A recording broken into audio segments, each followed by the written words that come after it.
Hola, hola, mi nombre es Andrea Morales y soy estudiante de tercer semestre de la carrera de Deportes y Recreación. En este caso les he traído un tema muy importante para nuestra sociedad y también para nuestra familia. Vamos a hablar del adulto mayor y estaremos dando algunos conceptos básicos que nos van a servir de mucho para poder ayudar a nuestros adultos mayores en casa y también en nuestra profesión. ¿Qué les parece si me acompañan? La vejez. Empezaremos con este término bastante utilizado en nuestra sociedad.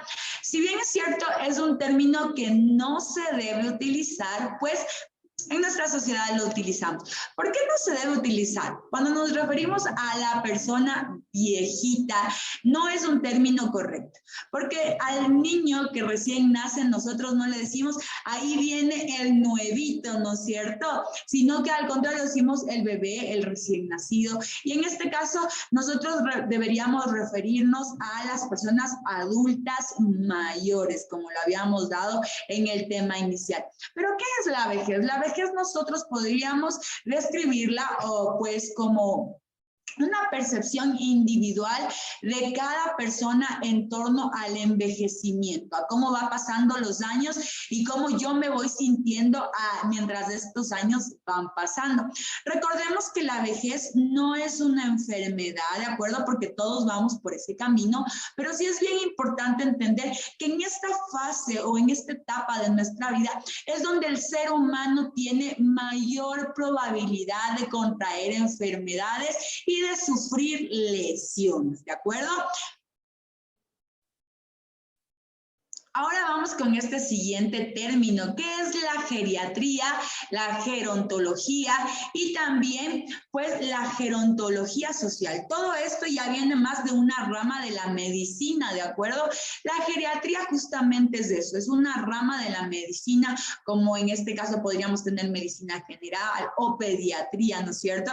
Que en cambio es la rama que estudia a los niños desde que nacen, pero en este caso la geriatría es aquella rama que estudia al adulto mayor. ¿Y de qué se encarga? Pues se encarga netamente de la prevención. Imagínense, ya de prevenir más o menos a una persona cuando ya va llegando a la tercera edad, cómo prevenir ciertas patologías, cómo prevenir ciertas lesiones, qué actividades tengo que realizar para prevenir ciertas enfermedades. La rehabilitación, en el caso pues de que yo ya me lesioné, ya me enfermé, ya sufro ciertas situaciones, pues la geriatría nos ayuda también a rehabilitar. Y el tratamiento, mire, ¿qué pasos, qué debo seguir, qué debo hacer? Pues para poder mejorar cierta patología, cierta enfermedad, cierta lesión que yo tengo. De las enfermedades más frecuentes de los ancianos o de los adultos mayores. Ahora, ¿qué es la gerontología? Pues cuando nosotros hablamos de la gerontología, es una disciplina que está inmersa dentro de la geriatría, pero que en este caso nos ayuda a estudiar el envejecimiento desde un punto de vista biológico, psicológico, funcional y social. Mire, desde estas cuatro perspectivas, la gerontología nos ayuda a ver al adulto mayor o al anciano. Y pues, ¿qué es la gerontología social? También nos ayuda a estudiar las repercusiones que tienen las personas adultas mayores en la sociedad. O sea, mientras envejece, ¿qué va pasando con la sociedad? Mientras esta persona envejece, ¿qué va pasando con su núcleo familiar, con su núcleo social, con el núcleo en el que esta persona se desenvuelve y se desarrolla? Ahora vamos a hablar un poquito sobre los mitos del envejecimiento. Si bien es cierto, nosotros sabemos que tratamos de tenerle mucho cariño a nuestros adultos mayores, que no queremos justamente que se nos enfermen, que se nos lesionen, que se nos hagan daño, pero muchas veces estamos basándonos o basando este falso cariño en ciertos mitos que nosotros hemos escuchado y que en realidad pues no son verídicos, que no están fundamentados sobre una base científica y que al nosotros prohibirles que estos adultos mayores realicen cierto tipo de actividades, pues más bien les estamos haciendo daño antes que favorecerlos, ¿de acuerdo? Entonces, empecemos diciendo qué es un mito. Pues un mito es un conjunto, un grupo de pensamientos, de creencias sobre alguna situación, pero estas no están basadas, como les dije, en un fundamento teórico científico, sino que al contrario están basadas en el seno o están fundamentadas en una sociedad que transmiten falsas creencias por modos de cultura o por generación en generación se han transmitido, pero en realidad no tienen una explicación fuerte en la base científica. Entonces, es algo que no es real, que no nos va a hacer daño si es que lo practicamos. Es un mito. Vamos a ver cuáles son estos mitos que perjudican a nuestros adultos mayores. Uno de ellos es creer que el envejecimiento, pues, de las personas es inevitable con el deterioro de la persona. ¿De acuerdo? Si bien es cierto, nosotros pensamos y tenemos esa concepción en nuestra mente de que mientras la persona va envejeciendo, pues se va deteriorando. Esto no es correcto, pues todo depende de la forma en la que la persona vaya envejeciendo o vaya avanzando en su edad. Si tenemos un adulto mayor que se cuida en su alimentación, que realiza actividades físicas, que realiza actividades mentales, pues este adulto mayor no va a tener mayor deterioro que el que debe tener, ¿de acuerdo? Entonces, pero al contrario, si tenemos un adulto mayor, pues que por allí no se alimenta de una manera correcta, por varios factores. Puede ser que ya es un adulto mayor que debería ser dependiente, pero vive solo, no se alimenta bien, no tiene quien lo cuide, quien le lleve a sus controles. Y pues también en su juventud, en su adultez, no realizó actividad física, pues vamos a tener un deterioro total, pues, de este adulto mayor. Como siguiente punto o como siguiente mito tenemos considerar a los ancianos o a los adultos mayores seres asexuados. ¿Qué quiere decir esto? Pensamos tal vez que las personas adultas mayores no tienen o no deberían tener relaciones sexuales, ¿de acuerdo? Porque ya no es parte de ellos, que no es parte de su naturaleza, y pues allí también es otro error, otro mito, otra equivocación. El adulto mayor disfruta también de su sexualidad como los adultos, como los jóvenes, ¿de acuerdo? Entonces sí es importante recordar y procurar evitar ciertas cosas. Muchas veces hemos visto adultos mayores que se casan, ¿no es cierto? Y por allí los hijos se enojan, no les gusta. Entonces recordemos que por allí el adulto mayor también tiene sus necesidades en la parte de la sexualidad. Creer que es inútil. Mira, esto sí es lo que nos pasa generalmente. Si bien es cierto, el adulto mayor nosotros le enseñamos, necesitas algo, abuelito, pues yo te lo paso, yo te lo traigo, no te levantes, yo voy, ¿no es cierto? ¿Quieres algo de la tienda? Pues yo voy, no te preocupes, yo voy, tú quieto ahí, no te muevas, te arropo, ¿no es cierto? Entonces, lo que estamos logrando con esto es que el adulto mayor se mueva menos. Y cuando se mueven menos, estamos introduciendo a una persona en un alto grado de sedentarismo, que es lo que no se quiere, mucho menos con el adulto mayor. Él también tiene que moverse, él también en lo posible tiene que realizar actividad física, él también en lo posible tiene que mover sus articulaciones. Recordemos una frase bien importante de la actividad física. Dice que lo que no se usa se atrofia, se daña. Entonces, si el adulto mayor deja de utilizar su cuerpo porque nosotros tratamos de darles una facilidad, pues se va a dañar, se va a atrofiar. Evitemos en lo posible el realizar ese tipo de actividades. Si el abuelito por allí le pide un favor, sí, abuelito, yo te acompaño, abuelita, yo lo hago contigo, pero vamos los dos. No vas a ir, no voy a ir solita, ni tú tampoco, vamos los dos. Invítele a hacer caminatas, invítele a hacer ejercicio con usted, dependiendo la edad que tenga su adulto mayor.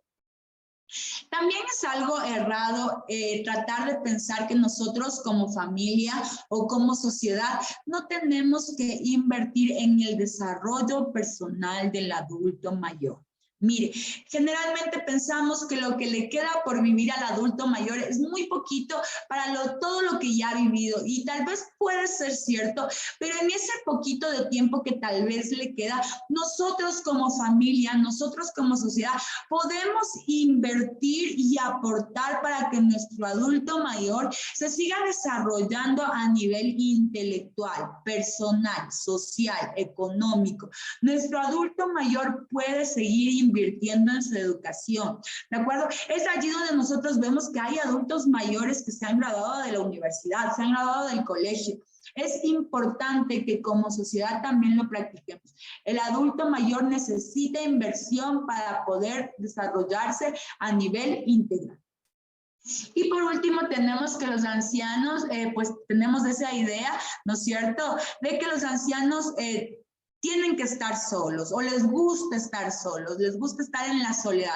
Esto es algo equivocado. Lo que sí es importante entender como familia o como sociedad es que el adulto mayor tiene sus espacios, como todos nosotros. Hay veces que queremos estar rodeados de gente y hay veces pues que no, que necesitamos o deseamos estar solos. Lo mismo pasa con el adulto mayor, pero generalmente ellos son un poco más expresivos. Cuando nosotros invadimos su espacio, invadimos sus horas, sus tiempos, ellos se molestan mucho, ¿no es cierto? Y nosotros, ay, es que el abuelito es gruñón y no le gusta que vayamos. No, al contrario, a él le gusta estar con usted, le gusta compartir, no le gusta estar solo, pero sí nosotros debemos aprender a respetar los espacios del adulto mayor. Y pues tenemos lo último, aquí estos tres términos sumamente importantes que a mí me encanta y por favor póngale mucha atención. Tenemos la clasificación del adulto mayor. Tenemos adultos mayores independientes, dependientes y hablamos de ya adultos mayores frágiles, ¿ok? Entonces, ¿qué son los adultos mayores independientes? Estos adultos mayores son aquellos, pues, que pueden realizar solitos sus actividades, ¿no es cierto? No necesitan de nadie para alimentarse, para vestirse, para comer, para cocinar, para ir al súper, para trabajar. Incluso son independientes económicamente, que por allí quizás ellos ya se graduaron, ¿no es cierto? Ya se jubilaron más bien, y pues ellos tienen su aporte mensual y ellos manejan su dinero, no necesitan de nadie que los cuide todavía y eso está muy bien. Realizan actividad física, son adultos mayores activos que les gusta salir a caminar, que les gusta salir a correr. Entonces, por allí está súper bien. Son los adultos mayores independientes. ¿Qué pasa con los adultos mayores dependientes? Son aquellos adultos mayores pues que por allí sufrieron alguna caída, alguna lesión, se lastimaron y pues tal vez no fue bien curada y ahora ellos necesitan por allí de un bastón o de un andador para poder realizar cierto tipo de actividades.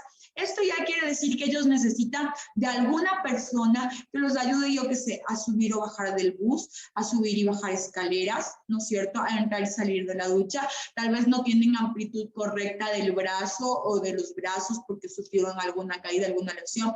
Necesitan a alguien que los ayude a vestir. Esos ya son adultos mayores dependientes, dependen pues de las personas para poder realizar actividades.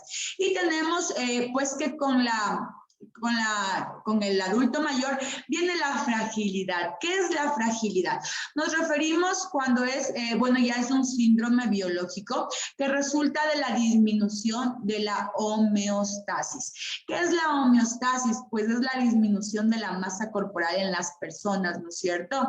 Y esto aumenta la vulnerabilidad de esta persona y pues en este caso puede sufrir o es más vulnerable a sufrir lesiones, golpes, torceduras, entre otras situaciones.